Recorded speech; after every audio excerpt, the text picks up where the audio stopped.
إن الحمد لله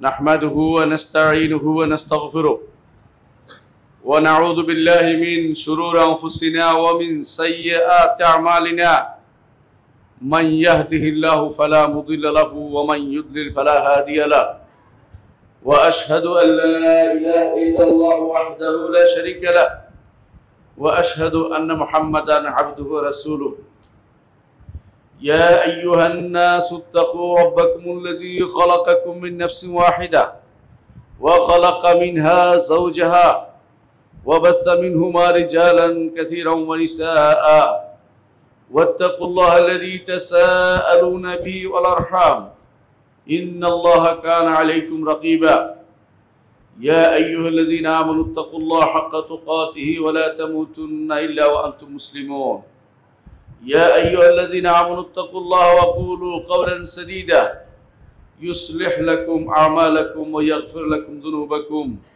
ومن يطع الله ورسوله فقد فاز فوزا عظيما أما بعد فإن أصدق الحديث كتاب الله وخير الهدي هدي محمد صلى الله عليه وسلم وشر الأمور محدثاتها وكل محدثة بدعة وكل بدعة ضلالة وكل ضلالة في النار أيها الناس اتقوا الله فإن الله عز وجل أمرنا بالتقوى والرسول صلى الله عليه وسلم كان يوصي أصحابه بالتقوى والتقوى وصية الأولين والآخرين সম্মানিত মুসল্লিয়ান ইকরাম আমি আমার নিজেকে এবং আপনাদের সকলকে আল্লাহর তাকওয়া অবলম্বন করার অনুরোধ জানাচ্ছি।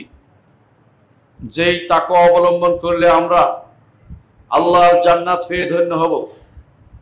যতক্ষণ পর্যন্ত কোনো ব্যক্তি মুত্তাকি না হবে ততক্ষণ পর্যন্ত জান্নাতে যেতে পারবে না। আল্লাহ তাআলা কোরআনে কারীম বলেছেন, তিলকাল জান্নাতুল্লাতী নুরিসু মিন ইবাদিনা মান কানা তাকিয়া। এই জান্নাতের ওয়ারিশ আমরা করব আমাদের বান্দাদের মধ্যে হতে যারা মুত্তাকি তাদেরকেই। তাকওয়ার বাইরে যতটুকু গুনাহ থাকবে ওই গুনাহগুলি যতক্ষণ আপনার থেকে আলাদা না হবে ততক্ষণ পর্যন্ত আপনি জান্নাতে যেতে পারবেন না। গুনাহ নিয়ে জান্নাতে যাওয়া চলবে না। এজন্য কবরের আযাবের মাধ্যমে আপনার গুনাহ ক্ষমা হবে, কখনো কখনো আপনার গুনাহ হবে হাসরের মাঠে অবস্থানের কষ্টের কারণে। আর তখনও যদি ক্ষমা না হয় আপনাকে আগুনে নিক্ষেপ করে পুড়িয়ে ছাই করে তারপর আবার যখন আপনাকে আল্লাহ তাআলা উঠাবেন ঈমানের কারণে তখন আপনাকে জান্নাত দিবেন শুধুমাত্র এমন এক শরীর যে শরীরে কোনো গুনাহর কোনো রেশমাত্র থাকবে না। গুনাহ নিয়ে, শিরিক নিয়ে, কুফর নিয়ে কেউ জান্নাতে যেতে পারবে না। জান্নাতে যেতে হলে এমন যাবতীয় অবলম্বনকে ছেড়ে দিতে হবে যেগুলি কুফরের দিকে নিয়ে যায়, শিরকের দিকে নিয়ে যায় অথবা মুশরিক বানিয়ে ফেলে। সম্মানিত মুসলিয়ান কিরাম, ঈমান হচ্ছে সবচেয়ে বড় সম্পদ। কোনো ব্যক্তি যদি ঈমানকে রক্ষা না করে, কোনো ব্যক্তি যদি ঈমানের দিকে এগিয়ে না আসে, সেই ব্যক্তি দুনিয়া এবং আখিরাতে ক্ষতিগ্রস্ত ব্যক্তি। ঈমানকে যে ব্যক্তি রক্ষা করতে পারেনি সেই ব্যক্তিও ক্ষতিগ্রস্ত। ঈমানকে আনতে হবে এবং রক্ষা করতে হবে। মৃত্যু পর্যন্ত ঈমানের উপর থাকতে হবে। চেষ্টা করতে হবে কোনোভাবেই যেন আপনার থেকে ঈমান দূরে সরে না যায়। সেই জন্য আলেমরা যুগে যুগে বর্ণনা করে গেছে কোরআন এবং হাদিসের ভিত্তিতে যে এমন কিছু কাজ আছে যেগুলো করলে মানুষের ঈমান চলে যায়। এমন কিছু কাজ আছে যেগুলি করলে মানুষের ঈমান চলে যায়। তার মধ্যে একটি হচ্ছে জাদু। আজকে এই বিষয়টি নিয়ে আলোচনা করতে চাই। সমাজের মধ্যে জাদু, কালো জাদু নামে বিভিন্ন রকমের জাদু আজ বিভিন্নভাবে ছেয়ে গেছে। কিছু মানুষ এটাকে জেনে শুনে করছে, কেউ বা না জেনে করছে। এমন অবস্থায় পতিত হয়েছে যেন দিন রাত 24 ঘন্টা কিছু মানুষ জাদুকারীর কাছে দৌড়াচ্ছে। বিভিন্নভাবে তারা জাদুর সম্মুখীন হচ্ছে। সেই জন্য জাদুর বিধান এবং জাদু সম্পর্কে আমাদের জানা দরকার। জাদুর ব্যাপারে, জাদু কাকে বলে সেটাই প্রথম বলবো। জাদু শব্দের মূল অর্থ হচ্ছে কোনো কিছু গোপনে কোনো কিছু হওয়া, যা দৃশ্যমান নয়, দেখা যায় না, প্রকাশ্যে আক্রমণ নয়, গোপনে বিশেষভাবে আক্রমণ করা হয়। মূল উদ্দেশ্য থেকে অন্যদিকে প্রত্যাবর্তন করে সেটা করা হয়।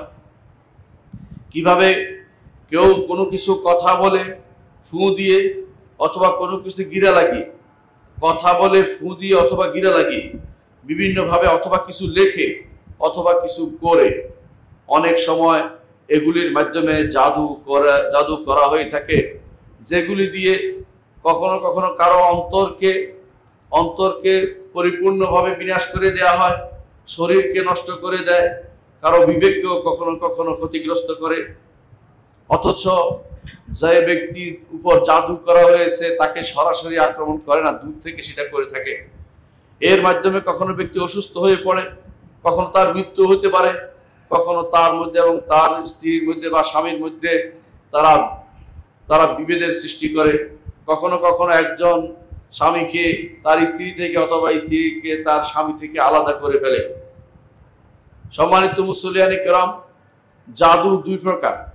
এক প্রকার জাদু হচ্ছে হাতের খেলনা, এটা আমাদের এখানে উদ্দেশ্য নয়।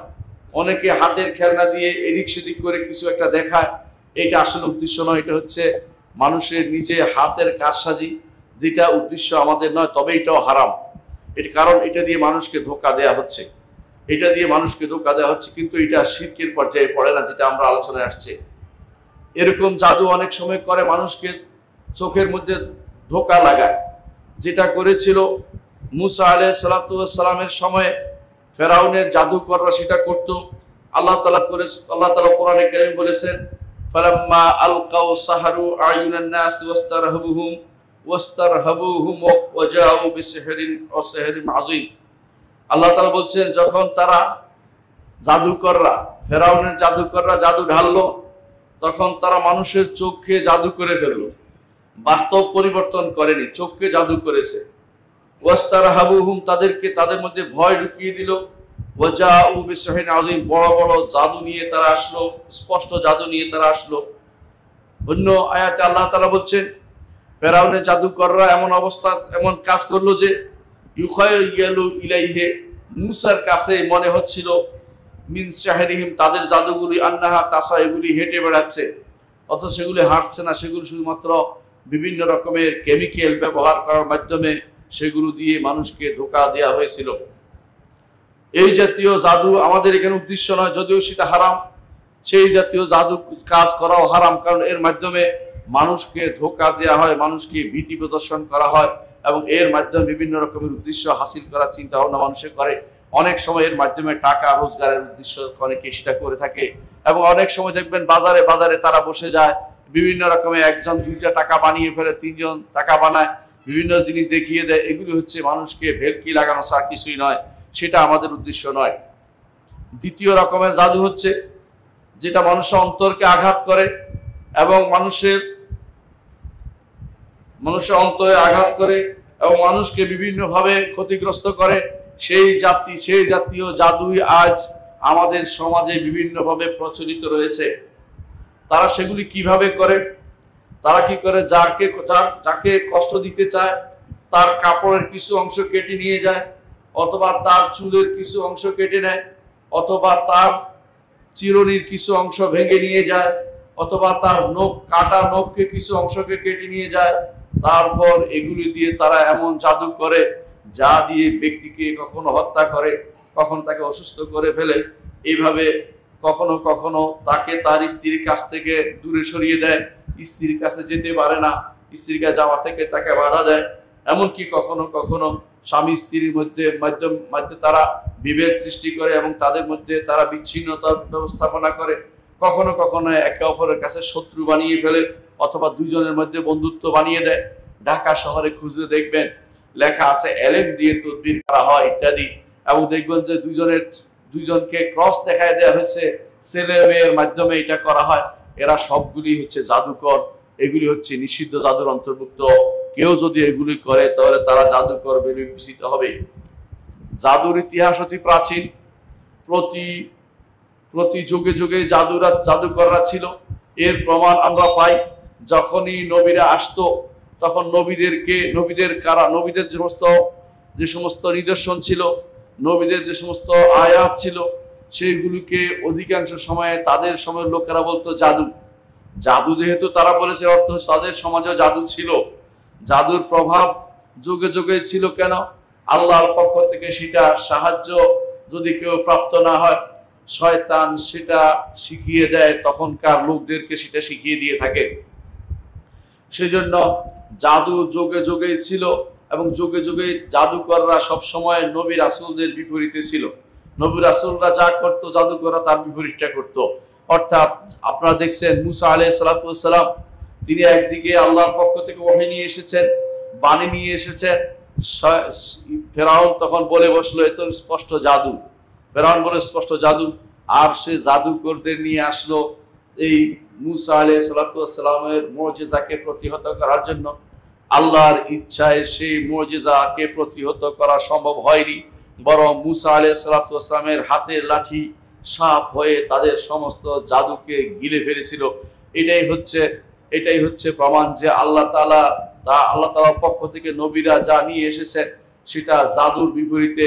জাদুকররা সব সময় চাইতো মানুষকে তাক লাগিয়ে দিতে, মানুষকে তাদের অধীন করতে, কিন্তু আল্লাহর পক্ষ থেকে যে সমস্ত বিধিবিধান আসে সেগুলিকে যারা জাদু বলে তারা মনে করেছিল সবগুলি একই জিনিস। না, জাদুকর এবং নবীদের মধ্যে পার্থক্য একজন সামান্য মানুষও বুঝতে পারে।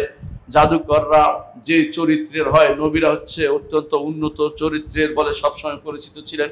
ছোট কাল থেকে আল্লাহ তাআলা তাদেরকে সেভাবে তৈরি করেন যেভাবে মুসা আলাইহিস সালাতু ওয়াস সালামকে আল্লাহ তাআলা বলেছেন, ওয়াসতানাতুকা লিনাফসি, আপনাকে আমি আমার নিজের মতো করে, আমার নিজের জন্য তৈরি করে নিয়েছি। আল্লাহ তাআলা প্রত্যেক নবীকে ছোট কাল থেকে সেভাবে তৈরি করে নেয়, তাদের মধ্যে খারাপ কোনো কিছু কখনো কেউ দেখতে পায় না। এমনকি তারা জাহিলি যুগের কোনো কিছু তাদেরকে আক্রমণ করে না, তাদেরকে পায় না। এর বিপরীতে জাদুকররা ছোট কাল থেকে সবচেয়ে নিকৃষ্ট চরিত্রের লোক হয়ে থাকে। তারা বিভিন্ন রকমের খারাপ কাজে লিপ্ত হয়ে থাকে। মুসা আলাইহিস সালাতু ওয়াস সালামের কওমে যেমন জাদু ছিল, ঈসা আলাইহিস সালাতু ওয়াস সালামের কওমের মধ্যে জাদুর বিষয়টি আপনারা জানেন। সেই গোলাম, যেটা সূরা বুরুজের মধ্যে যে যার ঘটনা উল্লেখ করা হয়েছে, সেই যুবকটিকে জাদু শিক্ষার জন্য এক জাদুকরের কাছে পাঠানো হয়েছিল, কিন্তু যুবকটি জাদু শিক্ষা না করে ঈসা আলাইহিস সালাতু ওয়াস সালামের এক অনুসারীর কাছে গিয়ে ইনজিল এবং তাওরাত শিখে এবং এর মাধ্যমে আল্লাহ তাআলা পরীক্ষা করে তাকে ভীষণ পরীক্ষায় নিপতিত করেন। এর অর্থ হচ্ছে জাদুকর যুগে যুগে ছিল। অনুরূপভাবে আমরা দেখতে পাই মুহাম্মদ রাসূলুল্লাহ সাল্লাল্লাহু আলাইহি ওয়াসাল্লামের সময়ও কিছু জাদুকর ছিল। তন্মধ্যে বিখ্যাত জাদুকর হচ্ছে লবিদ ইবনে আসম। লবিদ ইবনে আসম সে জাদু করেছিল মুহাম্মদ রাসূলুল্লাহ সাল্লাল্লাহু আলাইহি ওয়াসাল্লামের উপরে। অন্য কিছু করতে না পেরে তারা জাদু করে থাকে। কিভাবে জাদু করেছে? অর্থাৎ এক রাসূলুল্লাহ সাল্লাল্লাহু আলাইহি ওয়াসাল্লামের চিরুনি দিয়ে সে রাসূলুল্লাহ সাল্লাল্লাহু আলাইহি ওয়াসাল্লাম জাদু করেছিল। আর যে সমস্ত চুল পড়ে গিয়েছিল মাশাআতা, সেগুলি দিয়ে জাদু করেছিল। এবং যে খেজুর গাছের যে বের হয়, অঙ্কুর বের হয়, তার উপরের অংশ দিয়ে গুঁড়ি করে সেটা দিয়ে জাদু করেছিল। রাসূলুল্লাহ সাল্লাল্লাহু আলাইহি ওয়াসাল্লাম সেটা উল্লেখ করেছেন। রাসূলুল্লাহ সাল্লাল্লাহু আলাইহি ওয়াসাল্লাম অবস্থা এমন হয়ে গিয়েছিল যে তিনি কোনো কাজ করতেন, মনে হয় যেন করেননি অথবা করেছেন। আসলে তিনি তার পরিবারের কাছে গিয়েছেন, মনে হতো আসলে তিনি যাননি। প্রয়োজনে তিনি মনে করছেন গিয়েছেন, আসলে যাননি। এরকম অবস্থা তৈরি হতো।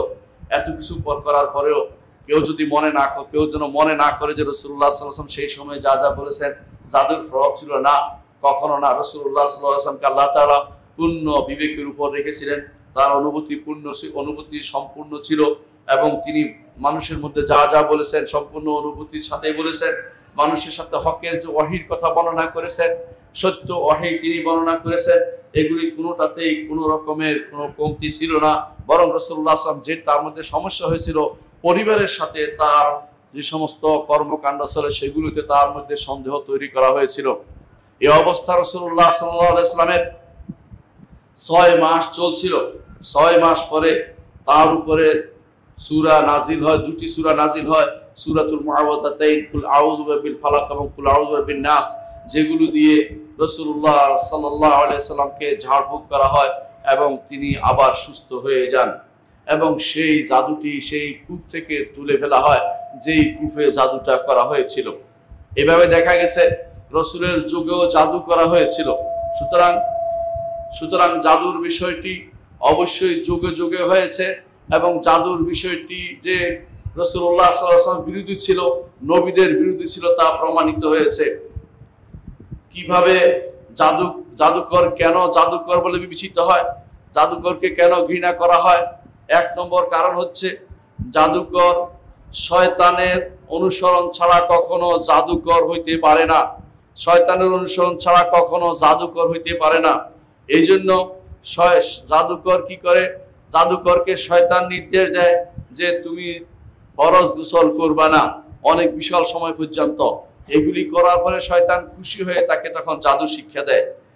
অনেক সময় দেখা যায় শয়তান তাকে কোনো গর্তে নিয়ে যায়, অথবা কোনো পরিত্যক্ত এলাকায় নিয়ে যায়, অথবা কোনো ময়লার মধ্যে নিয়ে যায়। সেখানে তাকে বসে থাকতে বলে। ময়লার মধ্যে দীর্ঘক্ষণ বসে থাকার পরে শয়তানের উদ্দেশ্য সম্পন্ন হয়, তখন সে তাকে জাদু শিক্ষা দেয়। অনেক সময় শয়তান তাকে বলে যে কোরআনে কারীমকে যেন ময়লা নিক্ষেপ করা হয়, অথবা পা দিয়ে সেটাকে যেন মারানো হয়, অথবা তাকে বাইতুল খালা বা বাথরুমে নিয়ে সেটা কোরআনে কারীমকে যেন ফেলা হয়, অথবা আল্লাহর কোরআনকে সে যেন উল্টাভাবে লেখে। এইভাবে শয়তান তাকে বিভিন্নভাবে প্রতারিত করে তারপর তাকে জাদু শিক্ষা দেয়। আবার কখনো কখনো আল্লাহর কালামকে ময়লা নিক্ষেপ করে, কখনো কখনো আল্লাহর কালামকে হায়েজে রক্ত দিয়ে লেখে, অথবা কখনো কখনো উল্টাভাবে লিখে সে কোরআনকে অপমানিত করার কারণে তখন তাকে সে জাদু শিক্ষা দেয়। ইবনে কাসির রহমতুল্লাহ আলাইহি একটা ঘটনা বর্ণনা করেছেন। তিনি বলছেন, এক মহিলা এসে আমার কাছে খুবই কান্নাকাটি করছিল রাসূলুল্লাহ সাল্লাল্লাহু আলাইহি ওয়াসাল্লাম মৃত্যুর পরে। আমি তাকে বললাম, কেন কাঁদছো? বলছে, আমার ঈমান আর ফিরে আসছে না, কোনোভাবেই আমি ঈমান আনতে পারছি না। এই ঘটনা উল্লেখ করেছে ইবনে কাসির রহমতুল্লাহ আলাইহি। তিনি বললেন, আয়েশা রাদিয়াল্লাহু আনহা বললেন যে ঘটনা আমাকে খুলে বলো। তিনি বললেন যে আমার স্বামী আমাকে ভালোবাসতো না। আমি তখন চিন্তা করলাম স্বামীর কাছে আমাকে ভালো করে তুলতে হবে, যে কোনো মূল্যে আমি স্বামীর ভালোবাসা চাই। তখন আমি জাদু শিখতে চাইলাম, জাদুর মাধ্যমে স্বামীকে জাদু করে আমি তাকে করায়ত্ত করে ফেলবো। তারপর তিনি বলেন, ওই মহিলা তখন আমাকে বলল যে সে জাদু শিখার জন্য বাবিলনে গেল। বাবেল, যার কথা আপনারা শুনেছেন, কোরআনে কারীম উল্লেখ আছে, সেখানে গেল। সেখানে গিয়ে দেখে যে দুজন ব্যক্তি, যার পা উপরের দিকে মাথা নিচের দিকে এইভাবে দেয়া আছে, তাকে বলল যে আমি জাদু শিখতে চাই। তখন এই দুইজন বলল, ইত্তাকিল্লাহ, আল্লাহকে ভয় করো, আল্লাহ তাকওয়া অবলম্বন করো, এটা শিখতে যেও না, এটা করে তুমি কাফের হয়ে যাবে। তখন আমি বললাম যে না, আমি শিখবই, জোর করে বললাম। তখন বললো, যাও ভিতরে গিয়ে একটা জায়গা আছে, সেখানে গিয়ে পেশাব করো। সেখানে গিয়ে পেশাব করতে দাঁড়ালাম, বসলাম। এমন সময় আমার ভয় হলো, আবার ফিরে আসলাম। বললো যে তুমি কি পেশাব করেছ? বলে হ্যাঁ। বলে কিছু দেখেছ? বলে কিছু দেখিনি। বলে তুমি আসলে পেশাব করনি। তারপর আবার ফিরে আসলাম, বলে আবার ওরা বললো যে চলে যাও, তুমি এই কাজ করিও না, জাদু শেখার চেষ্টা করো না। দ্বিতীয়বার আমি বললাম যে না, আমি শিখবই। বলে তাহলে ভিতরে গিয়ে তুমি পেশাব করে আসো। সেখানে গিয়ে আমি যখন পেশাব করতে বসলাম, আবার ভয় হলো, আবার ফিরে আসলাম।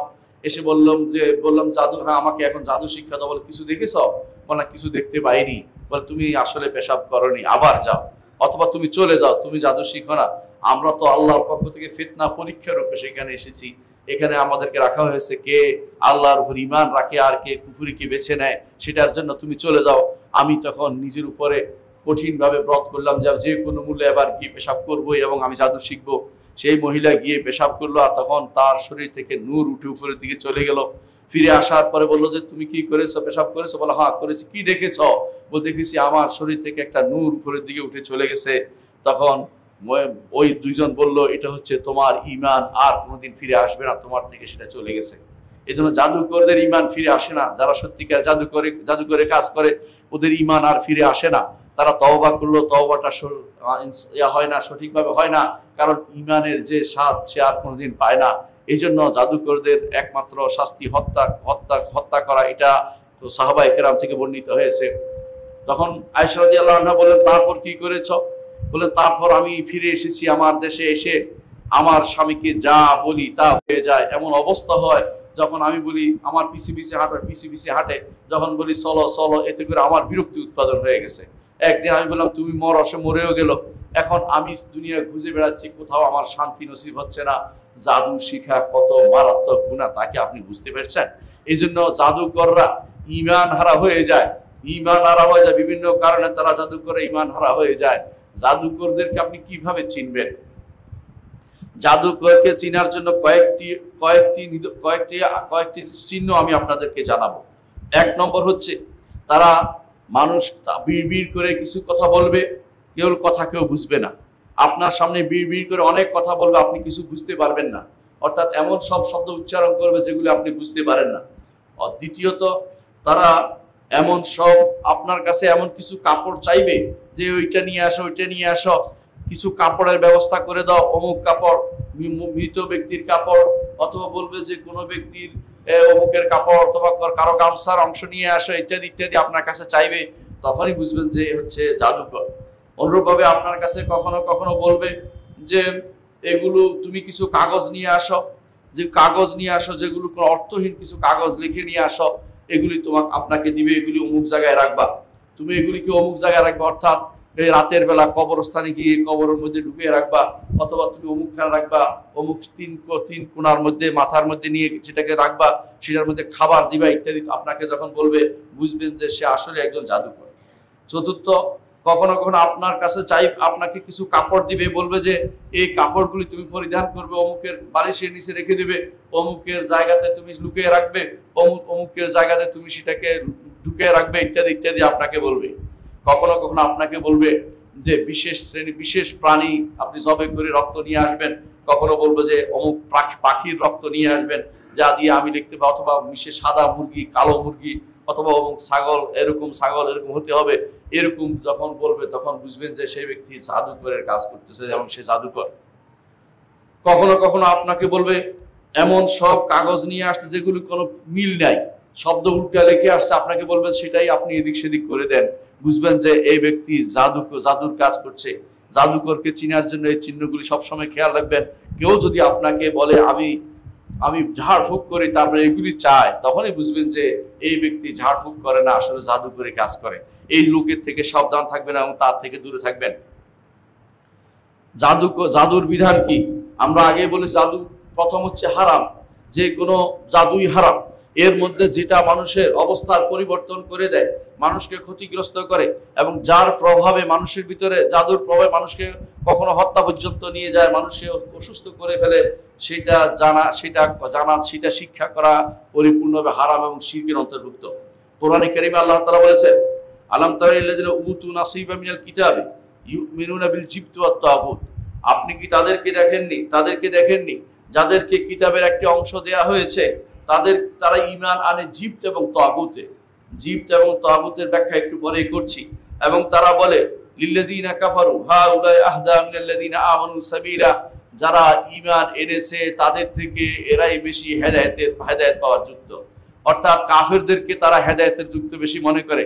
জাদুকরদের কাজ হলো, তারা যেহেতু কাফের হয়ে গেছে, তারা ভালোবাসবে কাফেরদেরকে, ঈমানদারদেরকে তারা ভালোবাসবে না। এবং তারা, আল্লাহ তাআলা বলছেন, উলাইকাল্লাযিনা লাআনাহুমুল্লাহ, আল্লাহ এদেরকে লাআনত করেছেন, ওয়া মান ইয়ালআনিল্লাহু ফালান তাজিদা লাহু নাসীরা, যাকে আল্লাহ তাআলা লাআনত করে তাকে কখনো তার জন্য আপনি কোনো সাহায্যকারী পাবেন না।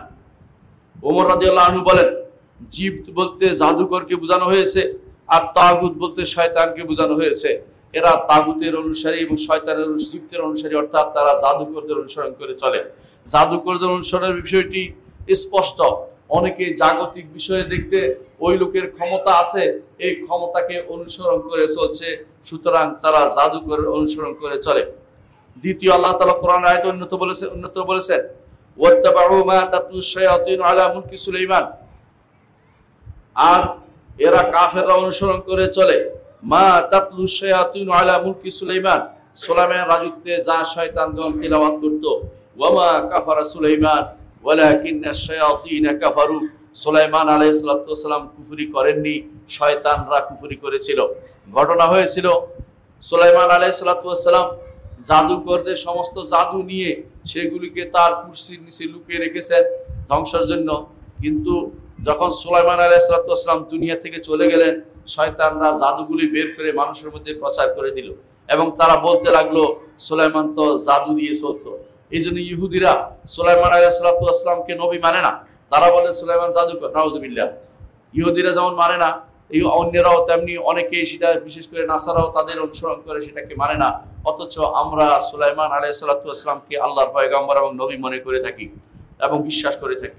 আল্লাহ তাআলা সুলাইমান আলাইহিস সালামের পক্ষ থেকে প্রতিরোধ করে বলেছেন, ওয়ামা কাফারা সুলাইমান, সুলাইমান কুফরি করেননি, ওয়ালাকিন্নাশ শায়াতিনা কাফারু, শয়তানরা কুফরি করেছে।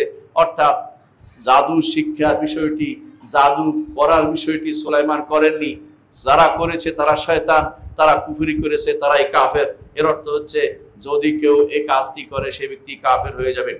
আল্লাহ তাআলা আরো বলেছেন, ইউআল্লিমুনান নাস আস-সিহরা ওয়ামা উনজিলা আলাল মালাকাইনি ওয়ামা উনজিলা আলাল মালাকাইনি বিবাবিল হারুত ওয়া মারুত, আর এরা শিখে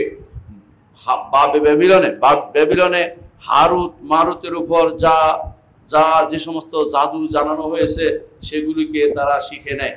এখানে মালাকাইনি দুটি কেরাত আছে, দুটি বিশুদ্ধ এবং দুটার অর্থ ভিন্ন ভিন্ন। দুইজন হারুত ও মারুত নবী হতে পারেন, আবার নবী না হয়ে দুইজন রাজাও হতে পারেন, যাদেরকে আল্লাহ তাআলা পরীক্ষার জন্য রেখেছেন। ওমা ইউআল্লিমানি মিন আহাদিন হাত্তা ইয়াকুলা ইন্নামা নাহনু ফিতনাতুন ফালা তাকফুর, এই দুইজন কাউকে জাদু শিক্ষা দেন না যতক্ষণ না বলেন আমরা তো আল্লাহর পক্ষ থেকে পরীক্ষার জন্য এসেছি, তোমরা কুফরি করো না। এর অর্থ হচ্ছে কেউ যদি জাদু শিখে তাহলে সে ব্যক্তি কাফের হয়ে যাবে। রাসূলুল্লাহ সাল্লাল্লাহু আলাইহি ওয়াসাল্লাম বলেছেন, ইজতানিবুস সাবাল মুবিকাত, ইজতানিবু 7টি ধ্বংসাত্মক জিনিস থেকে বেঁচে থাকো। ক্বালু ওয়া মা হুন্না, সাহাবায়ে কেরাম বললেন এই 7টি ধ্বংসাত্মক জিনিস কি? ক্বালা শিরকু ওয়াস সিহরু, রাসূলুল্লাহ সাল্লাল্লাহু আলাইহি ওয়াসাল্লাম বললেন এগুলি হচ্ছে, প্রথমটি হচ্ছে শিরিক, দ্বিতীয়টি হচ্ছে জাদু। জাদু ধ্বংসাত্মক জিনিস, অর্থাৎ সেখান থেকে বের হওয়ার পথ আর থাকে না, কারণ সে তখন কাফের হয়ে যায়।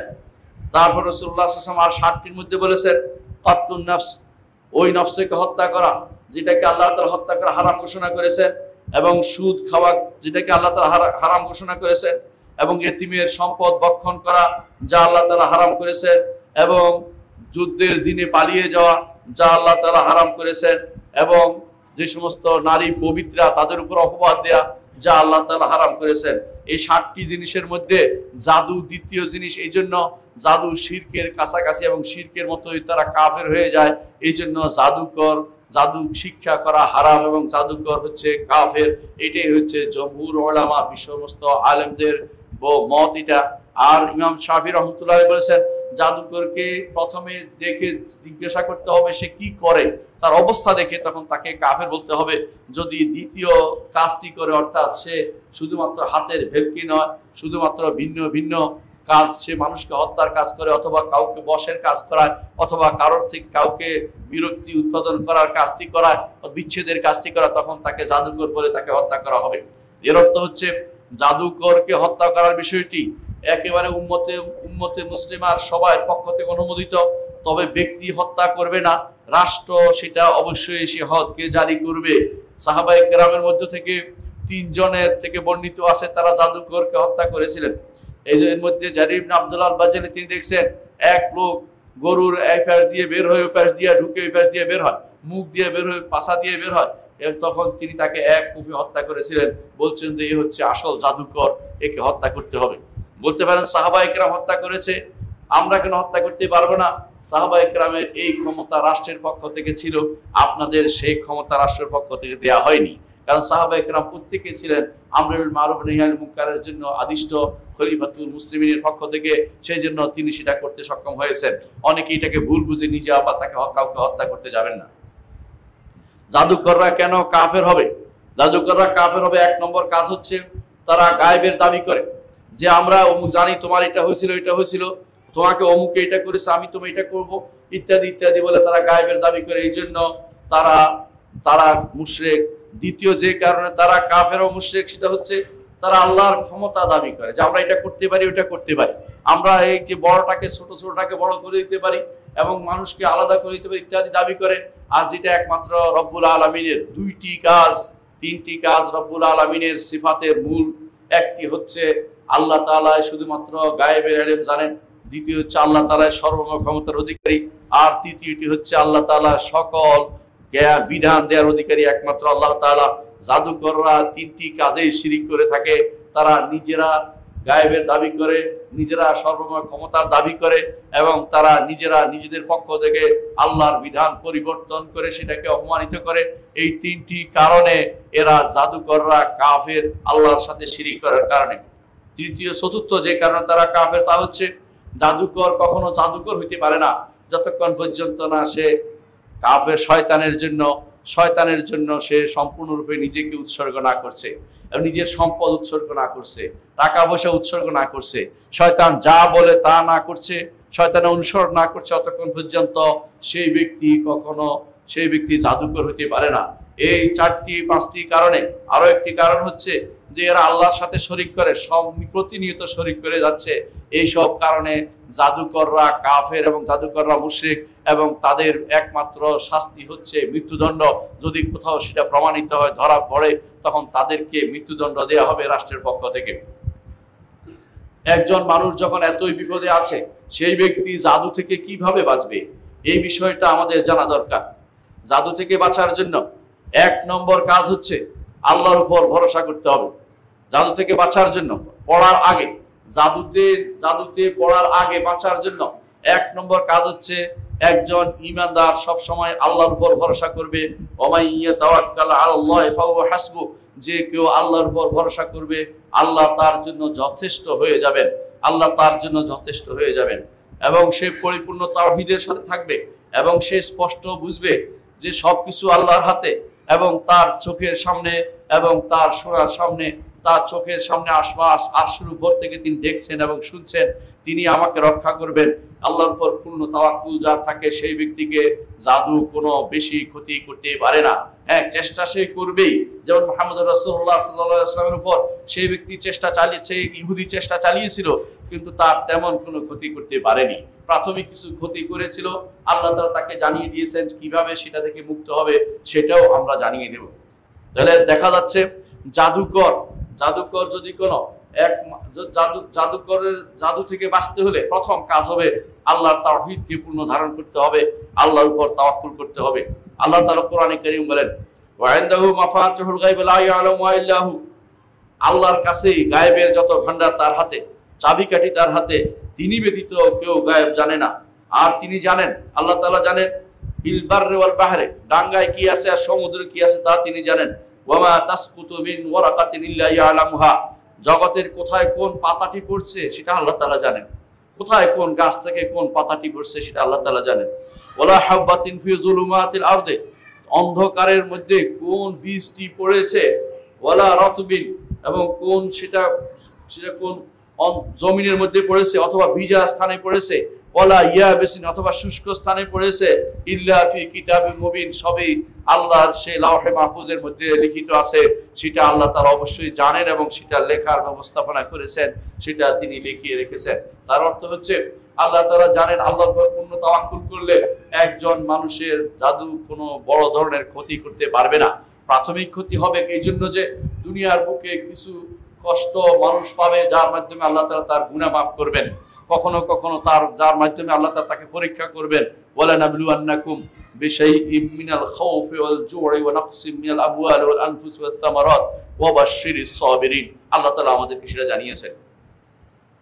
দ্বিতীয়ত, বেশি বেশি করে আশ্রয় চাইতে হবে আল্লাহর কাছে, বলতে হবে আউযু বিল্লাহি মিনাশ শাইতানির রাজিম, আউযু বিল্লাহি মিনাশ শাইতানির রাজিম, অথবা বলবেন যে আউযু বিল্লাহি মিনাশ শাইতানির রাজিম, আউযু বিল্লাহি মিন হামাজিশ শাইতানির নাফসি ওয়া নাফখি রাওহি বলতে পারেন, সেটাও হাদিসে এসেছে, সেটা বলবেন। আল্লাহ তাআলা কোরআনে কারীম বলেছেন, ওয়া ইম্মা ইয়ানজাগান্নাকা মিনাশ শাইতানি নাজগুন ফাস্তাইজ বিল্লাহ ইন্নাহু হুয়াস সামিউল আলিম, যখনই শয়তান আপনাকে কোন রকমের আঘাত করবে, তখনই আপনি আল্লাহর আশ্রয়ের দিকে চলে যাবেন। যেহেতু জাদুকরের আক্রমণটা মূলত শয়তানের পক্ষ থেকে আক্রমণ, সেহেতু আপনার আমার সবার উচিত আল্লাহর কাছে আশ্রয় চাওয়া। ইস্তিআযা, কতগুলো জিনিস থেকে যে আশ্রয় চাইতে হয়, আমি একদিন গুনতে 102টা গুনেছি। মুহাম্মদুর রাসূলুল্লাহ সাল্লাল্লাহু আলাইহি ওয়াসাল্লাম আল্লাহর কাছে 102টি বা আরো বেশি জিনিস থেকে আশ্রয় চাইতেন। এই জন্য অন্তত আল্লাহর কাছে শয়তান থেকে আশ্রয় চান যে আল্লাহ, শয়তান যেন আমার উপরে কোনোভাবেই কার্যকরী কিছু করতে না পারে। বেশি বেশি করে আউযু বিল্লাহি মিনাশ শাইতানির রাজিম অথবা আউযু বিল্লাহি মিন হামজি ওয়া নাফসি ওয়া নাফসি ওয়া রাউহি থেকে আপনি বেশি বেশি করে সেটা পড়বেন, যেভাবে আপনার হিসনুল মুসলিম গ্রন্থে পাবেন। তৃতীয়ত যে কাজটি করবেন, সকাল বিকালের জিকিরগুলো করবেন। সকাল বিকালের জিকিরগুলো আমরা আমাদের সন্তানদেরকে পড়াই, ইনশাআল্লাহ আমরা মসজিদের মধ্যে রাখবো। একটা কপি আছে এখানে, আপনারা দেখবেন সকাল বিকেলের জিকির সমূহ, এগুলো মুখস্থ করবেন। এগুলি একজন মানুষ মুখস্থ কেন সকালে কোনোভাবে উঠবেন না, যত কিছুই আসুক না কেন ফজরের সালাতের পরে বসে এই জিকিরগুলো সবগুলি করবেন প্রতিদিন। অর্থটাও বুঝবেন, বুঝে বুঝে জিকিরগুলো করবেন। শয়তান আপনার উপর সেদিন কোনো রকমের প্রভাব ফেলতে পারবে না। সুতরাং আপনার জন্য বিশাল সুযোগ হচ্ছে এই জিকিরগুলো করা। এগুলিকে আমি আপনাদের জন্য একটি লিফলেট আকারে ছাপিয়ে দিয়েছি, এটাকে অবশ্যই নিজের ঘরে ধারণ করবেন। যারা এটা নিতে পারবেন না তাদের কাছে অনুরোধ থাকবে, হিসনুল মুসলিম গ্রন্থ থেকে সকাল বিকালের জিকিরগুলো মুখস্থ করবেন। কিছুদিন পড়লেই দেখবেন যে মুখস্থ হয়ে গেছে, দেখে দেখে পড়লেই, এবং সেটা আপনার সন্তানকে শিখিয়ে দিবেন। এটা হিরজান মিনাশ শাইতান, শয়তান থেকে বাঁচার জন্য যেটাকে বলে আপনারা যে এটা শরীর বন্ধন বলে, শরীর বন্ধন হবে তখন সেটা পড়তে পারলে। চতুর্থ যে কাজটি করবেন, সূরা বাকারা ঘরের ভিতরে পড়বেন। ঘরের ভিতরে সূরা বাকারা পড়বেন। মুহাম্মদুর রাসূলুল্লাহ সাল্লাল্লাহু আলাইহি ওয়াসাল্লাম বলেছেন, তোমরা তোমাদের ঘরগুলিকে কবর বানিও না, কারণ কবরে কোরআন পড়া যায় না। তোমাদের ঘরগুলিকে কবর বানিও না, কবরস্থান বানিও না। অর্থাৎ ঘরের মধ্যে যেন কোরআন পড়া হয় না এমন কাজ করিও না। অনেক ঘর এখন পাওয়া যায় যেখানে কোরআন পাওয়া যায় না। অনেক ঘর আছে যেখানে কোরআনকে অস্থায়ী মসজিদে রেখে দেওয়া হয়েছে যাতে করে কোরআনের কোনো গুনাহ না হয়। কত বড় ভুল কাজ আপনি করছেন। আপনি কি জানেন কোরআন তো ঘরে থাকার বিষয়, কোরআন পড়ার বিষয়। স্ত্রীকে কোরআন শিক্ষা দিবেন, সন্তানকে কোরআন পড়তে বাধ্য করবেন, নিজে পড়বেন। কোরআন ঘরে পড়তে মুহাম্মদুর রাসূলুল্লাহ সাল্লাল্লাহু আলাইহি ওয়াসাল্লাম বলেছেন, এবং তিনি বলেছেন ইন্নাশ শায়তানা ইয়ানফুরু মিনাল বাইতিল্লাযী তুকরা ফি সূরাতুল বাকারা, যেই ঘরে সূরাতুল বাকারা পড়ানো হয় সেই ঘর থেকে শয়তান পালিয়ে যায়। আমাদের এক শেখ সুন্দর একটা ঘটনা বলেছেন, মদিনাতে এক ছেলে এক মেয়েকে বশ করার জন্য জাদুকরের কাছে গেছে। জাদুকরের কাছে যাওয়ার পরে সে অনেক রকমের জাদু করেছে, কোনো কাজ হয় না। যে ব্যক্তিকে বশ করার জন্য তিনি এক ইমামের মেয়ে ছিলেন। ইমাম সাহেব প্রতিদিন সকালে কোরআন সূরা বাকারা পড়তেন, তার সন্তানদেরও নিয়ে পড়তেন এবং তার স্ত্রীও পড়তেন। এতে করে দেখা গেল জাদুর কোনো কাজ সেখানে হচ্ছে না। এই লোক জাদুকর তখন ইমামের সাথে দেখা করে বলল, আপনার কাছে আমি কিছু শিখতে চাই। এসে বলল যে আপনি সকালে কি করেন, আপনি কি কি আমল করেন? তখন সে বলল যে ইমাম সাহেব বললেন যে আমি সকালবেলা সূরা বাকারা পড়ি, যখন সমস্ত আজকারগুলি শেষ হয় বসে বসে সূরা বাকারা পড়ি। সূরা বাকারা পুরোটা পড়তে না পারলে কিছুটা হলো পড়বেন, যাতে করে শয়তান আপনার উপর প্রভাব ফেলতে না পারে। ওই লোক বলল যে সেই জন্যই আমার কোনো কিছু আপনার উপর কার্যকর হয় না। সত্যিকার অর্থে এটাই, যে ঘরে সূরা বাকারা পড়া হবে সেই ঘরে জাদু কোনো কাজ করবে না। যদি কোনো কারণে আপনি পড়তে না পারেন অন্তত শোনার ব্যবস্থা করবেন, লাগিয়ে দিয়ে শুনবেন, সেটা যেন সূরা বাকারা শোনার ব্যবস্থাপনা করবেন। সূরা বাকারা হচ্ছে জাদু থেকে বাঁচার জন্য আল্লাহর পক্ষ থেকে বিশেষ একটি রহমত হিসেবে আমাদেরকে প্রদান করা হয়েছে। পঞ্চম যে কাজটি করবেন তা হচ্ছে আয়াতুল কুরসি পড়বেন। আয়াতুল কুরসি পড়বেন বিশেষ করে প্রতি সালাতের পরে। মুহাম্মদুর রাসূলুল্লাহ সাল্লাল্লাহু আলাইহি ওয়াসাল্লাম আমাদেরকে সেটা শিখিয়েছেন। এবং রাতের বেলা সেটা শোয়ার আগে পড়বেন। এমনকি সূরা বাকারার শেষ দুটি আয়াতও পড়বেন। এটাও 6 নম্বর, সেটাও পড়বেন। রাসূলুল্লাহ সাল্লাল্লাহু আলাইহি ওয়াসাল্লাম বলেছেন, কেউ যদি রাতে দুটি কাজ করে, অর্থাৎ আয়াতুল কুরসি পড়ে এবং সূরা বাকারার শেষ দুটি আয়াত পড়ে, কাফাতাহু, এই দুইটি জিনিস তার জন্য এই রাত্রিতে যথেষ্ট হয়ে যাবে। যথেষ্ট কিসের থেকে হবে? আলেমরা দুইটা ব্যাখ্যা করেছেন। এক নম্বর ব্যাখ্যা হচ্ছে যে এই রাত্রিতে সেই ব্যক্তি আর যদি তাহাজ্জুদ পড়তে নাও পারে তার জন্য হক আদায় হয়ে যাবে। সুবহানাল্লাহ। আর দ্বিতীয় কাজ হচ্ছে এই ব্যক্তির উপরে সে জাদু টোনা কেউ কোনো কিছু আসর করবে না, শয়তান তার উপর প্রভাব পেতে পারবে না। এই জন্য আয়াতুল কুরসি এবং সূরা বাকারার শেষ দুটি আয়াত আমানার রাসূলু বিমা উনজিলা ইলাইহি মির রাব্বিহি ওয়াল মুমিনুন থেকে শেষ পর্যন্ত অবশ্যই পড়বেন প্রতি রাত্রিতে শোয়ার আগে। সেটা শরীরে ফু দিয়ে সারা শরীরে যদি কোনো সেটা মেখে নেন, সেটাও হাদিসে এসেছে, সেটাও করতে পারেন। তবে প্রতি সালাতের পরে অনেকে দেখা যায় যে এটা পরে গায়ে ফু দেন বা মেখে নেন, এটা হাদিসে আসেনি, সেটা করবেন না। সপ্তম, সালাতের পরে এই আয়াতুল কুরসি এসেছে, কিন্তু সূরা বাকারা শেষ 2 আয়াত আসেনি। তো সুতরাং দুইটা একসাথ করে সূরা একসাথ জায়গা পরিবর্তন করানো বেদাত হয়, সেটা করতে যাবেন না।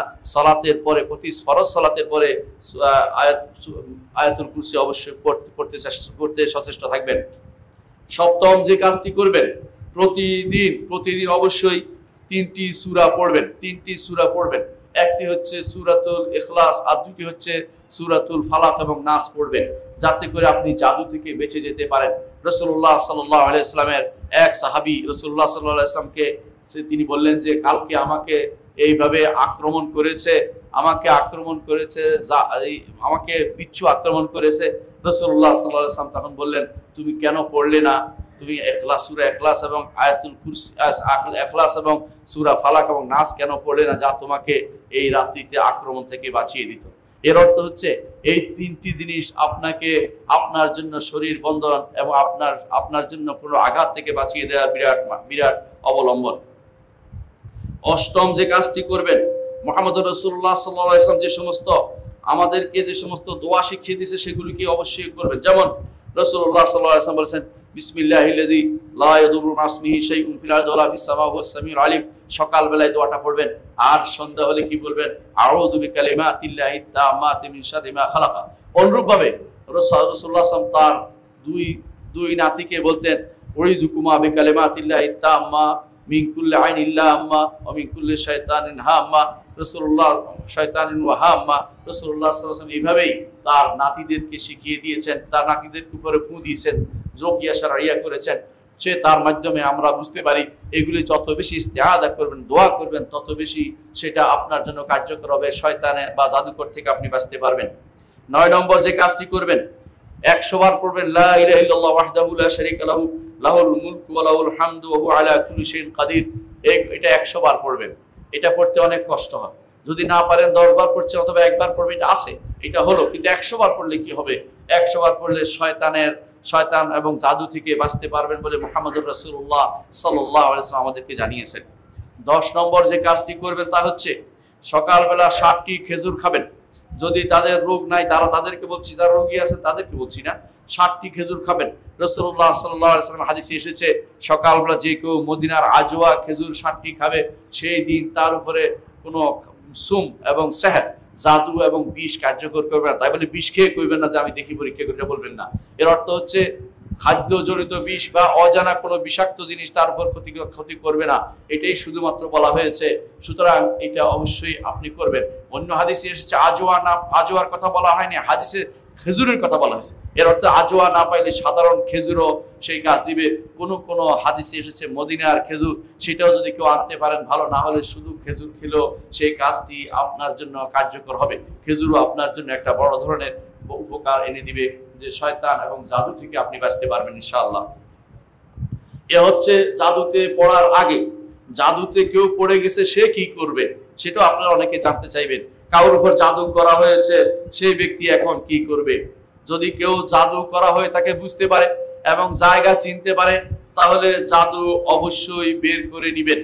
অবশ্যই জাদুটা বের করে নিবেন যদি জানতে পারেন।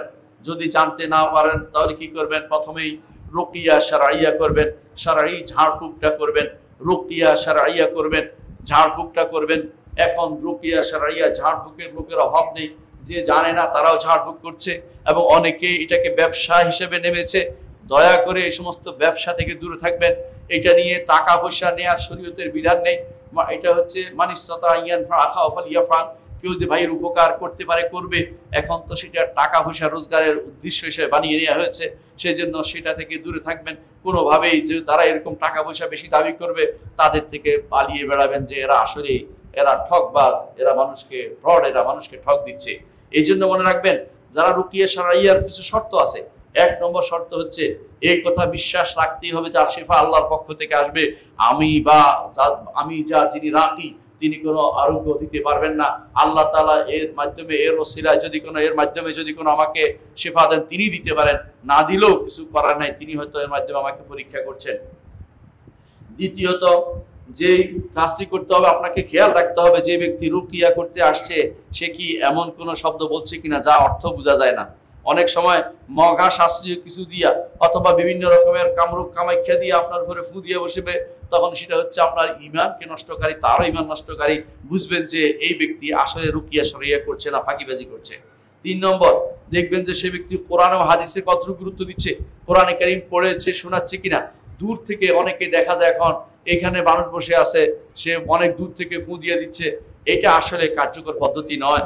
যদি কেউ করেও তাহলে বুঝতে হবে যে এখানে সে ফাঁকিবাজি করছে কিনা। আমি সেটা হারাম বলছি না, তবে সেটা কারণ কোনো কোনো ইমাম জায়েজ বলছে, কিন্তু এটা ফাঁকিবাজির একটা ওসিলা ছাড়া কিছুই নয়। ঠকবাজি এবং কাঁচা টাকা কামানোর বুদ্ধি অনেকে সেটা করে থাকে। তো দ্বিতীয় কাজটি করবেন কেন, রুকিয়া শারঈয়া করবেন। যদি কারো উপরে জাদু পড়ে থাকে সেই ব্যক্তি রুকিয়া শারঈয়া করবেন, সেটা নিজেও করতে পারেন, অন্য কোনো লোক দিয়েও করতে পারেন। তবে আল্লাহর উপর যে ব্যক্তি তাওয়াক্কুল করবে সেই ব্যক্তি কারো উপর চাইতে পারবে না যে আমাকে রুকিয়া করুন। যদি কেউ কারোর কাছে রুকিয়া চায়, আমাকে একটু ঝাড়ফুঁক করেন, চাই বেড়ান, তো সেই ব্যক্তি তাওয়াক্কুল বিরোধী হয়ে যায় যখন, যে এই ব্যক্তি আমার রুকিয়া ছাড়া ভালো হবে না মনে করে, সেই ব্যক্তি 70,000 থেকে নাম কাটা যাবে। 70,000 যারা বিনা হিসাবে জান্নাতে যাবে তাদের থেকে তার নামটা কাটা যাবে, কারণ তাওয়াক্কুলের পূর্ণতা তার মধ্যে নেই। হ্যাঁ, কেউ যদি কোনো করে দেয়, যেমন রাসূলুল্লাহ সাল্লাল্লাহু আলাইহি ওয়াসাল্লাম করেছেন, তার 2 নাতিকে করেছেন, তারা চায়নি কিন্তু তিনি করেছেন। কেউ যদি করে দেয় তাহলে সেটাতে কোনো অসুবিধা নেই, 70,000 থেকে নাম কাটা যাবে না। কিন্তু অনেকের অভ্যাস আছে, কাউকে গেলে আমাকে 2টা ফু দেন, আমাকে 2টা ফু দেন, সে আল্লাহর উপর ভরসা কমিয়ে মানুষের কাছে ভরসা করতে বসেছে, সেই জন্য 70,000 থেকে তার নামটা কাটা যাবে। ওই 70,000, যে 70,000 আল্লাহ তাআলা বিনা হিসাবে জান্নাত দিবেন বলে ঘোষণা করেছেন। আল্লাহর উপর তাওয়াক্কুলের মর্যাদা কত বেশি। যে ব্যক্তি এটা বুঝতো, সে ব্যক্তি দুনিয়ার বুকে যত কিছুই হোক মানুষের কাছে এই চেয়ে বেড়াতো না যে আমাকে এইটা করেন ওইটা করেন, চেয়ে বেড়াতো না, আল্লাহর উপর ভরসা করে কাজ করতো। দুনিয়ার বুকে সাহাবায়ে কেরামদের মতো হওয়ার চেষ্টা করুন। সাহাবায়ে কেরামের কারো কারো হাত থেকে একটা লাঠি পড়ে গেল, কাউকে বলতো না লাঠিটা তুলে দেন, নিজে নেমে কষ্ট করে নিত, কেউ তুলে দিলে নিত, কিন্তু বলতো না, কারণ তারা ভয় পেত যে আল্লাহর উপর তাওয়াক্কুল বিরোধী হয়ে যাচ্ছে কিনা। 70,000 ভিতরে থাকতে চায় তারা। আপনার আমার সেরকম চিন্তা ভাবনা থাকা উচিত, যেভাবে হোক আমরা যেন ঈমান আমলকে টিকিয়ে রাখতে পারি, তাওয়াক্কুলকে আল্লাহর উপর রাখতে পারি। তৃতীয় যে কাজটি করবেন, যার মাধ্যমে বিপদে পড়লে, জাদুগ্রস্ত হলে কিভাবে বাঁচতে পারবেন, তা হচ্ছে মধু দিয়ে অথবা কালো জিরা দিয়ে অথবা জৈতুনের তেল দিয়ে অথবা মায়ে জমজমের পানি দিয়ে আপনি আরোগ্য চাইতে পারেন আল্লাহর কাছে। সেটা পান করতে পারেন, খাইতে পারেন। কারণ শিফা আলাইকুম বিশিফা আইন, তোমরা 2টি শিফার একটি গ্রহণ করো, একটি হচ্ছে মধু, একটি হচ্ছে কোরআনে কারীম। 2টার যে কোনো একটা দিয়ে আপনি শিফা অর্জন করতে পারেন। হাব্বাতুস সাউদার বিষয়ে হাদিস এসেছে, জাইতুনের ব্যাপারে হাদিস এসেছে, কোরআন আয়াত এসেছে, মায়ে জমজমের হাদিস এসেছে, কোরআন আয়াত এসেছে। সেগুলোকে যথাযথভাবে খেয়ে, যথাযথভাবে ফু দিয়েও খেতে পারেন, পড়ে সূরা পড়ে এটার মধ্যে ফু দিয়েও সেটাও খেতে পারেন, নিজে ফু দিয়ে খেতে পারেন। হুজুর লাগবে জরুরি নয়, নিজেও সেটার উপরে ফু দিয়ে আপনি খেতে পারেন, এবং সেটা যদি হুজুর ফু দিয়ে দেয় সেটাও খেতে পারবেন। তবে সেটা ওই 70,000 বিপরীত যাবে না যদি তাওয়াক্কুল নষ্ট না হয়। যদি তাওয়াক্কুল ব্যক্তির উপর চলে আসে, অথবা যদি এইগুলির উপর চলে আসে যে ওই ব্যক্তি ফু দিলে হবে, তাহলে শুধুমাত্র ব্যক্তির তাওয়াক্কুলের সমস্যা হলে, আল্লাহর উপর ভরসাতে সমস্যা হলে, তাহলে বুঝতে হবে যে আপনার ঈমানের মধ্যে ঘাটতি চলে আসছে। পুরোপুরি চলে না গেলেও ঘাটতি চলে আসবে, এবং 70,000 থেকে আপনি মাহরুম হয়ে যাবেন, 70,000 হওয়া থেকে মাহরুম হয়ে যাবেন। চতুর্থ যে কাজটি করবেন তা হচ্ছে 7টি বড়ই পাতা নেবেন, সবুজ বড়ই পাতা নেবেন, সেগুলিকে চূর্ণ করবেন এবং সেগুলিকে একটি পাত্রে রাখবেন, এবং তার উপরে পানি ঢালবেন, তার উপর আয়াতুল কুরসি পড়বেন, 2 ফালাক এবং নাস পড়বেন, ইখলাস পড়বেন, কাফরুন পড়বেন, এবং আয়াতুস সিহর, কোরআনে বর্ণিত যে সমস্ত সিহর আয়াত আছে, যেমন মা জিতুম বিস-সিহর ইন্নাল্লাহ সাইয়ুবতিলু, এগুলি পড়ে পড়ে ফু দিবেন। ফু দিয়ে সেই পানি কিছু পান করবেন, কিছু দিয়ে গোসল করবেন। এটা বারবারও করতে পারেন, কোনো সমস্যা নেই। এই কাজটি, চতুর্থ এই কাজটি করতে পারেন। এটা ইমামগণ পরীক্ষা করে দেখেছেন, কারণ রুকিয়া শারঈয়ার ব্যাপারে পরীক্ষাও একটি গ্রহণযোগ্য মাধ্যম, যেটা কোনো শিরকের সাথে সংশ্লিষ্ট হয় না এবং যেটাতে কোনো অজানা কোনো কিছু থাকে না। শরীয়তের জিনিস দিয়ে পরীক্ষা করা, প্রাকৃতিক জিনিস দিয়ে পরীক্ষা করা, এটা বৈধতা পেয়েছে। এই জন্য ইবনে কাইয়িম উল্লেখ করেছেন, আমাদের শেখ ইবনে বাজ রাহিমাহুল্লাহ তিনিও এই পদ্ধতিটি অনুমোদন করেছেন, যেটা গ্রহণযোগ্য। পঞ্চমত, কখনো কখনো এই জাদু মানুষের রক্তে মিশে যায়, তখন তাকে হেজামা করতে হয়। কিন্তু হেজামা বর্তমানে কাপিং এর যে সিস্টেম চালু আছে, অনেকে টাকা পয়সা নিয়ে যেভাবে মানুষদেরকে বোকা বানাচ্ছে এবং যাদের কোনো রোগ নাই তাদেরকে বিনা রোগে বলতেছে যে আপনাকে হেজামা করতে হবে, এটা আসলে সুন্নত নয়। সুন্নত হচ্ছে মানুষ কোনো সমস্যায় পড়ে গেলে, অসুস্থ হয়ে গেলে, ভালো না হলে, অথবা তার মধ্যে দেখা গেল যে শরীরের মধ্যে কোনো ব্যথা বেদনা বেশি, সেই ব্যক্তি হেজামা করবে। বিনা কারণে হেজামা করা সুন্নত নয়। অসুস্থ ব্যক্তিকে শুধু হেজামা করতে হয়। হেজামা অর্থ কাপিং, আপনি বুঝতে পারছেন। হেজামা এখন প্রসিদ্ধ বিষয় হয়ে দাঁড়িয়েছে। অনেকে হেজামা দিয়ে পয়সা রোজগারের উদ্দেশ্য নিচ্ছে, সেটা রাসূলুল্লাহ সাল্লাল্লাহু আলাইহি ওয়াসাল্লাম বলেছেন এটা সবচেয়ে খাবিস বা নিকৃষ্ট একটি আয়ের উৎস। এটা যেন কেউ নিজের পেশা হিসেবে গ্রহণ না করে, মানুষের উপকার করতে পারলে করবে, আর সেটা খরচ হয় সেটা নিতে পারবে। কারণ হেজামা করতে কাপিং এর জন্য যে খরচটা হয় সেটা সেই ব্যক্তি নিতে পারবে, অথবা আসা যাওয়ার খরচটা নিতে পারবে। বাড়তি দাবি করলে বুঝবেন যে সেই ব্যক্তি ব্যবসায় নেমেছে। ষষ্ঠ যে কাজটি করবেন তা হচ্ছে বেশি বেশি করে আল্লাহর কাছে দোয়া করবেন, কান্নাকাটি করবেন, আল্লাহ যেন আপনাকে এই আরোগ্য দান করে এবং আপনাকে কোনো এই রোগ থেকে মুক্তি দান করে, জাদু থেকে আপনাকে মুক্তি দেয়। যে জাদু করা হয়েছে সেই জাদুকর থেকে আপনাকে আল্লাহ তাআলা হেফাজত করেন। কিন্তু মনে রাখবেন, অনেকে দেখা যায় যে জাদু বন্ধ করার জন্য আরেক জাদু দিয়ে আশ্রয় নিচ্ছেন। এটাও শিরিক, এটা করা যাবে না, এটা করলে গুনাহ হবে। আপনারা শাইখুল ইসলাম মুহাম্মদ আব্দুল্লাহ রাহিমাহুল্লাহ তার কিতাব আছে, কিতাবুত তাওহীদে দেখবেন বাব আন-নুসরা। নুসরা অর্থ হচ্ছে জাদু দিয়ে জাদুকে হটানো যাবে কিনা, এটা করা যাবে না। এটা করলে আপনিও মুশরিক, এবং যে করছে সেই ব্যক্তি বুঝবেন যে সে একটা জাদুকর। কেন সেটা করতে হবে রুকিয়া শারঈয়া, শরীয়ত অনুমোদিত রুকিয়া বা ঝাড়ফুঁক বা শরীয়ত অনুমোদিত কোনো চিকিৎসা পদ্ধতি অবলম্বন করা যাবে। কিন্তু তথাকথিত এক জাদুকে ঠেকাতে আরেক জাদু করে জাদুর জন্য মহড়া তৈরি করা, এটা ইসলামী শরীয়ত অনুমোদন করে না। প্রিয় ভাইরা, দুনিয়াতে এখন এমন অবস্থা দাঁড়িয়েছে, জাদুকররা যেমন জাদু করছে, আবার কিছু মানুষ নিজেদেরকে মনে করছে যে তার উপর জাদু করা হয়েছে। কিছু মানুষ শুধু জাদু, কিছু হলে জাদু করছে আমার উপরে।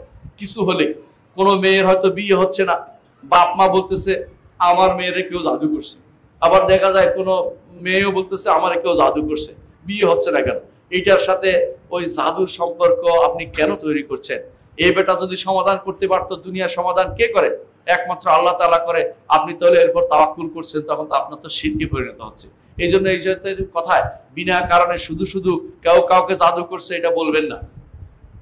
দ্বিতীয়, অনেকে দেখা যায় যে কোনো তার স্ত্রীর গর্ভধারণ করছে না, তখন বলে বসলো আমার স্ত্রীর উপরে কেউ জাদু করেছে। এটা নাও তো হতে পারে। এই জাতীয় কথা আপনি বলবেন না, কারণ বিনা কারণে আপনি কারো উপরে অপবাদ দেয়া শরীয়ত অনুমোদন করে না। তৃতীয়ত, অনেক সময় দেখা যায় যে স্বামী স্ত্রী পরস্পরের মধ্যে বোঝাপড়া হচ্ছে না, ভুল বুঝাবুঝি হচ্ছে, তখনই দৌড়ায় গুণিনের কাছে, কবিরাজের কাছে, খুনকারের কাছে, কি যায় বলে যে আমাদের মিলমিশ হচ্ছে না, আমাদের উপর কেউ জাদু করছে। তখন তিনি রশি একটা আনে মাফে, একদম লম্বা হয়েছে, একবার ছোট হয়েছে, একটু কাইটে ফেলাই দেন, এরপরে বলে যে আপনাদের উপর জাদু করছে, কেউ না কেউ করছে। এগুলি সবই হচ্ছে শয়তানের কারসাজি। এগুলি কোনো প্রমাণ নয়। সে কি গায়েব জানে নাকি? কোত্থেকে বললো সে? এই জাতীয় এই সাজিয়ে কিছু করা, এগুলি জাদুকরদের কাজ, এগুলি ইমানদারের কাজ হইতে পারে না। এগুলি আপনি এটা মনে করবেন না যে আসলেই আপনার উপর জাদু হয়েছে। স্বামী স্ত্রীর মধ্যে সমস্যা হতেই পারে। এটা সমাধানের জন্য সবচেয়ে বড় উপায় হচ্ছে স্ত্রীর সেখানে নিজেকে নমনীয় করে তোলা। স্বামী যখন কথা বলে, স্ত্রীর কথা বলা ইসলাম বৈধ মনে করে না। স্ত্রী সেটা শুনবে। স্বামীর কথা শেষ হলে যখন ভালো অবস্থায় চলে আসে, যখন স্বামীর মন ভালো হয়ে যায়, তখন তাকে সুন্দর করে বুঝিয়ে বলবে যে এইটা আমার ভুল ছিল, বা এটা আপনি কেন করলেন, সুন্দরভাবে তো এটা বুঝিয়ে বলবে। কিন্তু স্বামী স্ত্রী কখনো তর্ক করবে ইসলাম অনুমোদন করে না। স্বামীর কথার উপরে স্ত্রী কথা বলবে, তার সাথে তর্ক করবে, ইসলাম অনুমোদিত বিষয় নয়। এর কারণেই বর্তমানে বেশিরভাগ বিয়েগুলো ভেঙে যাচ্ছে, বেশিরভাগ সংসারগুলো নষ্ট হচ্ছে একটি কারণে। সেটা হচ্ছে স্বামী স্ত্রী মনে করে আমি কম কিসের, সেও বিয়ে পাস, আমিও বিয়ে পাস, সেও এমএ পাস, আমিও এমএ পাস, আমিও টাকা রোজগার করে, সেও রোজগার করে, আমার কমতি কিসের? এই যে অহংকার, এটাই হচ্ছে তার পতনের মূল। মনে রাখতে হবে, স্বামী যদি কোনো এমন স্বামীকে আল্লাহ তাআলা স্বামীকে এত মর্যাদা দিয়েছেন, রাসূলুল্লাহ সাল্লাল্লাহু আলাইহি ওয়াসাল্লাম বলেছেন যদি অনুমতি থাকতো কাউকে সিজদা করার, তাহলে স্বামীকে সিজদা করার জন্য স্ত্রীকে অনুমতি দেওয়া হতো। এতটুকু, অর্থাৎ বিনয় প্রকাশে সর্বোচ্চ বিনয় স্বামীর জন্য রাখতে হবে। পরিবার যদি গঠন করতে হয় স্বামীকে অবশ্যই সম্মান করতে হবে। স্বামী হিসেবে আল্লাহ আপনার জন্য যা মঞ্জুর করেছেন সে যত খারাপই হোক, খারাপের কারণে সে আল্লাহর কাছে ধরা খাবে, আপনি তার সাথে ভালো ব্যবহার করে যাবেন, এটাই শরীয়ত বলে। কোনোভাবেই তার সাথে বিতর্কে বা তর্কে লিপ্ত হবেন না, তাদের মতো হবেন না যারা দেখা যায় বসে আছে, চ্যানেল খুলে বসে আছে। আর আমি এখন কি করি, ফোন করলে বলে যে চলে আসেন, ঘর ছেড়ে চলে আসেন। এরা শয়তানের দোষর, এরা চায় না ঘর সংসার টিকে থাকুক। বিশ্বের তাবৎ দেশগুলো এখন অহরহ তারা কষ্টে ভুগতেছে যে পরিবার গঠন হচ্ছে না। আমাদের দেশে কেন পরিবার আছে, তারা দুঃখে মরে যাচ্ছে, সেই জন্য তারা চায় পরিবার নষ্ট করতে এবং মহিলাদেরকে বের করে দিতে, কর্মে নিয়োগ করতে, মহিলাদের ক্ষমতা দিতে ইত্যাদি করে তারা যা করছে তারা সম্পূর্ণরূপে হিংসা বিদ্বেষ থেকে করছে। তাদের দেশে তারা মহিলাকে ভোটও দেয় না, আমাদের দেশে তারা ভোট দিয়ে প্রেসিডেন্ট প্রধানমন্ত্রী বানাতে চায়। কিসের ভিত্তিতে? তারা আমাদের দেশকে নষ্ট করতে চায়। এই মানুষগুলো এই আমাদের পারিবারিক জীবনকে নষ্ট করতে চায়। সুতরাং পারিবারিক জীবন নষ্ট হলে আপনি মনে করেন না কেউ তাবিজ করে দিয়েছে, বরং এটা কোনো একজনের চারিত্রিক অধপতন অথবা কোনো ব্যবহারের ক্ষতির কারণে হয়েছে। অবশ্যই স্ত্রীকে সেটা বুঝতে হবে যে আমার ব্যবহার যেন সুন্দর হয়, আমার স্বামী আমার জন্য আল্লাহর পক্ষ থেকে রহমত। কোনো ব্যক্তি যদি নিরপেক্ষভাবে তাকাতো তো দেখতে পেত একজন স্বামী স্ত্রীর কাছে সব কিছু খুলে বলে, তার জন্য সারাদিন খাটে, তার জন্য সবকিছু করে। ঘরের মধ্যে আপনি যা করেন সেটাও মূল্যায়নের বিষয়, কিন্তু স্বামীর মূল্যায়ন আপনি করেন আর কেউ করে না। মায়েদেরকে সবাই, বাবারা সবসময় দেখা যায় সন্তানরা মায়েদের কর্মকাণ্ডকে খুবই মূল্যায়ন করে, বাবারা অনেক সময় উপেক্ষিত হয়ে থাকে। বাবারা কোনোদিন তাদের কর্মের প্রতিদান চায় না, বলতেও চায় না কি হয়েছে। বাবার পায়ে যদি কোনো জুতা ছিঁড়ে যায় চিৎকার করে না, কান্নাকাটি করে না, চেঁচামেচি করে না। কিন্তু মায়ের জুতা ছিঁড়ে গেলে সন্তানও চিৎকার করে, মাও চিৎকার করে। বুঝতে হবে কি দায়িত্ববান ব্যক্তি কখনো চিৎকার করতে পারে না। বাবারা কত বড় দায়িত্ব নিয়ে আপনাদেরকে বড় করছে। সুতরাং আপনারা যারা সন্তানরা আছেন বাবাকে মূল্যায়ন করতে শিখুন। যেদিন বাবা চলে যাবেন সেদিন বুঝবেন আপনার মাথার উপরে যে বটবৃক্ষটি ছিল সেটা আর নাই, আপনার গায়ের উপর পানি পড়ছে, সেদিন বুঝতে পারবেন। কিন্তু তখন বাবাকে কিছু করার আর থাকে না, সেদিন শুধু দোয়া করে ক্ষান্ত হন, রব্বির হামহুমা কামা রাব্বায়ানি সগীরা। দুনিয়া থাকতে বাবাদেরকে সম্মান করতে শিখুন। দুনিয়া থাকতে নিজেরা যে ভূমিকা বাবারা নিয়েছে আপনি হয়তো জানেন না, কোত্থেকে তারা পয়সা রোজগার করে দিচ্ছে আপনার এখন বুঝার ক্ষমতা হয়নি। অনেক সময় আমাদের যে সমস্ত ছেলেরা আছে বাবার যে কোত্থেকে অর্থ আনে সেটা চিন্তা করে না, দিতে হবে জোর করে সেটা নিয়ে নেয়।